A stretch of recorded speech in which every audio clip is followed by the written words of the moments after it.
Para to sa iyo, Gemini. Kung kayo ay Gemini, para to sa inyo. Tingnan natin ang inyong nakaraan muna, okay? Maaring mga nakaraan yung taon, buwan. Okay, Gemini.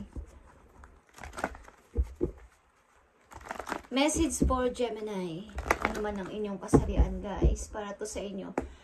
Nakaraan ng mga Gemini, tanong natin kung ano inyong nakaraan at tingnan natin ang inyong kasalukuyan para mabigyan kayo ng guide, guys. Okay. Problem sa family. Meron kayong struggle sa family, guys. Ang ilan sa inyo is merong minor struggle sa family at humingi kayo ng tulong, maybe help sa ibang tao, sa mga elders nyo, sa mga nakakatanda sa inyo, humingi kayo ng advice, or member ng inyong family is kailangan ng advice galing sa inyo. Gemini, okay?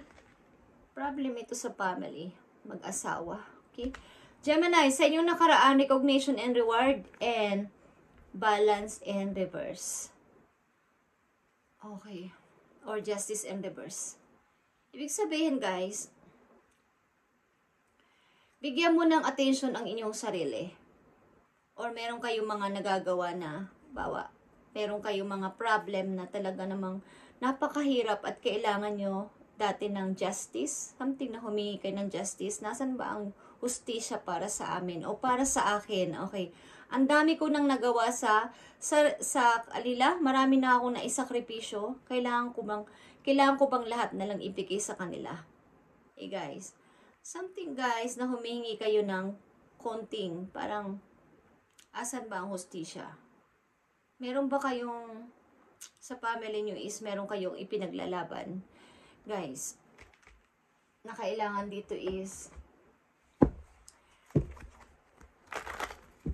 parang kayo lang ang nagbibigay ng sakripisyo sa lahat ng problema sa family ninyo. Mukhang sa inyong kasalukuyan, guys, meron pa rin kayong mula sa inyong nakaraan, di ko alam kung taon ito, taon na o buwan pa, is meron kayong ipinaglalaban na sa inyong kasalukuyan is makukuha nyo ang hustisya. Okay, tingnan natin, guys, may problem sa inyong family. Gemini, maaaring problem bilang mag-asawa or sa inyong member mismo ng family is may humihingi ng something advice about sa may bata dito, guys. Anak. Okay, tingnan natin ang inyong kasalukuyan. Message for Gemini, ibigay mo ang tamang mensahe sa mga Gemini. Okay, guys. Ang dami nyo ng sinakripisyo at kailangan nyo naman sa inyong kasalukuyan na bigyan ng attention o focus ang inyong sarili mismo sapagkat ang dami nyong sinakripisyo sa inyong family or sa inyong mismong mga involved na tao sa buhay ninyo. Marami na kayong naibigay na tulong and pagpapahalaga.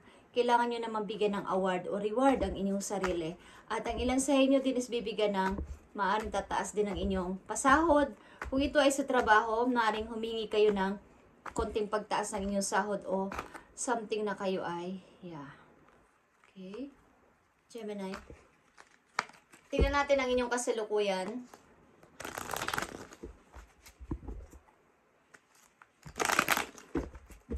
Kasalukuyang situation ng mga Gemini, ibigay mo ang kasalukuyan nilang situation. Kasalukuyan ng situation ng mga Gemini. I need 3 messages dito sa kasalukuyang situation ng mga Gemini. Okay. Maayos naman ang inyong pananalapi, maybe trabaho, maayos ang inyong trabaho. May mga biglaan o mga pagsubok na nangyari sa inyong buhay. Sobrang nakakagulat ang mga pagsubok na to na naging parang napakalaking pagbabago na naganap sa inyong tahanan. Okay, sa inyong kasalukuyan, guys, maaaring ilan sa inyo is nagkakaroon ng sakit o nawawala na ng energy. Hindi ko alam kung bakit, ba't nakakaranas kayo before pa ang Four of Swords. Meron kayong naranasan sobrang pain o sakit sa inyong baka nawalan kayo ng energy, nawalan na kayo ng lakas, nakakawala ng lakas. Okay. parang ang daming lungkot, ang daming mga taong involved sa buhay ko na sobrang sakit. Okay, at puspusan ng inyong pagtatrabaho. Maring, nakikita nyo ba ang damit ng tao na to habang siya ay puspusan sa pagtatrabaho? Wala na kayong katigil-tigil sa pag-work. Okay, maaaring nag-o-overtime pa kayo sa inyong trabaho at mga ilan pa mga task, may mga ginagawa pa kayo.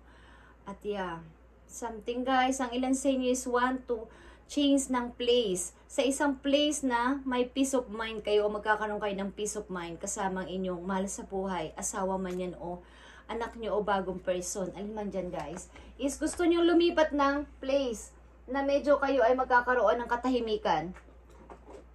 Gusto nyo lumipat ng bagong bahay, bagong place, na magkakaroon kayo ng katahimikan. Kayo ba ay may pinaglalaban sa husgado, guys? Something. Makakamit nyo ang inyong pinaglalaban. Okay? Maaaring kaya nawawalan kayo dito ng energy sapagkat meron kayong mga pinaglalaban sa buhay. Ano man itong mga pinaglalaban nyo sa buhay is mag-ipon kayo ng lakas, guys. Katulad ng cellphone, kayo ay mag-charge, nawawalan na kayo ng battery. Okay? Something na kahit sa inyong trabaho ay kayo ay matagalang oras sa trabaho, ilan sa inyo, Gemini, nandito sa reading is sobra ang hirap na naranasan sa buhay. Sa umpisa pa lang, meron na kayong struggle sa family, nandito ang wisdom. Okay. Tingnan pa natin ang mga messages for you, Gemini, dito sa inyong kasalukuyang situation. Okay, guys, Gemini. Queen of Wands and Five of Wands. Okay. As a Queen of Wands, energy ng Leo ito guys. At kung ma-involve din ng Leo sa inyong charts or fire energy, is bilang isang Queen of Wands, kayo isang mother, maybe at independent person. Mother o what, kayo isa kayong independent person at may strong personality na kayang ipaglaban. Okay, meron ditong mga away-away sa family, away sa paligid, away kung ano-ano to guys. At meron kayong ipagtatanggol at ipagtatanggol. Okay? Something guys na mahalagang tao sa buhay ninyo. Okay. May mga paparating din sa inyo mga messages na may opportunity. Okay. Opportunity message is paparating din sa inyo guys. Tingnan pa natin. Dalawang message na lang dito. Sa inyong situation. Queen of Wands and Five of Wands, meron kayong dapat na panigan ba dito? May dapat ba akong panigan dito? May mga pagtatalo dito, paglalaban, pag-aaway, at tatalo-talo sa inyong loob ng pamilya. Okay, Gemini, tingnan natin. Message for Gemini. I need message dito sa Queen of Wands and Five of Wands. Ano ba itong nangyayari sa situation ng mga Gemini? Okay, guys. Ito ay may pagtatalo rin kayo sa inyong marriage, guys. Something marriage dito is toxic. Okay, Gemini, tingnan natin ang message for you. Ang dami-dami ditong Okay, guys. Kayo ay may struggle. Pagod kayo. Pagod na papagod na kayo. Gemini, tingnan natin ang message dito sa inyo. Dalawang message pa dito sa Queen of Wands and Five of Wands. Knight of Pentacles and the Emperor in reverse. Parang kailangan ko na bang maghanap ng bagong pagkakakitaan?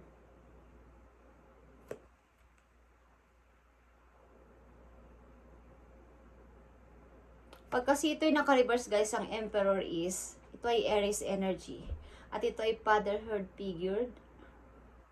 Meron ditong, kung kayo ay isang babae guys, meron sa inyong involved na tao, halimbawa is inyong asawa, na walang kakayanan na maging bilang isang emperor is maging isang totoong, parang siya yung haligi ng tahanan. Hindi siya matibay sa inyong tahanan. Parang ikaw ang independent dito. Kung ikaw ay babae, Gemini, kayo ang independent dito na nagsasagawa ng pagdedesisyon sa inyong bahay o sa inyong tahanan. Okay?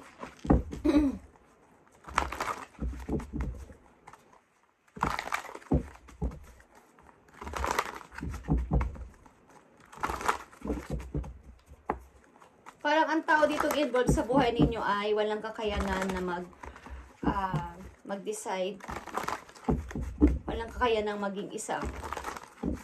Kung babae kayo is mas kayo yung malakas sa bahay. Kayo yung mas malakas ang parang tiwala sa lahat ng bagay. Okay, Gemini, maaring kayo ang gumagawa lahat ng mga pagdesisyon sa loob ng iyong tahanan at walang ibang pwedeng gumawa kundi kayo lang sapagkat kayo ang nandyan sa situation na kayo yung may trabahong maayos, kayo yung nakakaalam ng mga gagawin at nakakapagod. Okay, tingnan natin ang message sa iyo ng iyong mga Arkanghel, Gemini, sapagkat kayo ay litong-lito at nahihirapan kayo sa inyong situation.